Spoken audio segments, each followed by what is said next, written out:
બનાસકાંઠા જિલ્લાના પાલનપુરના ગાદલવાડા ગામના યુવકની હત્યાના કેસમાં પોલીસે મુખ્ય આરોપી ભાર્ગવ ઉર્ફે લાલો મંડોરા સહિત કુલ 6 આરોપીઓની ધરપકડ કરી છે। પોલીસે આજે આરોપીઓને કોર્ટમાં રજૂ કરીને 14 દિવસના રિમાન્ડની માંગ કરી હતી। કોર્ટે આરોપીઓના 8 દિવસના રિમાન્ડ મંજૂર કર્યા। તો પોલીસની પ્રાથમિક તપાસમાં સામે આવ્યું કે રૂપિયાની લેતી દેતીના વિવાદમાં યુવકની હત્યા કરવામાં આવી હતી।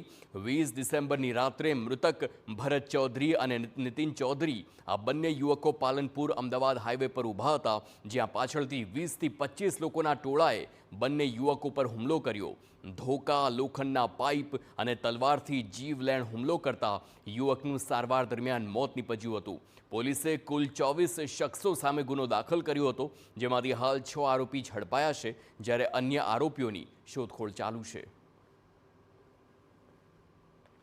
આ સમગ્ર બનાવની જો વાત કરીએ કે ગાદલપાડાના જે યુવાન છે નીતિનભાઈ કેશવભાઈ ચૌધરી, તેમને પૈસાની લેતી દેતી બાબતે જે મુખ્ય આરોપી જે છે ભાર્ગવ મંડોરા, તેના સાથે અંગત અદાવત હતી અને અદાવત અન્વયે આ લોકો જે રામદેવ હોટલ છે ત્યાં ભેગા થયા હતા।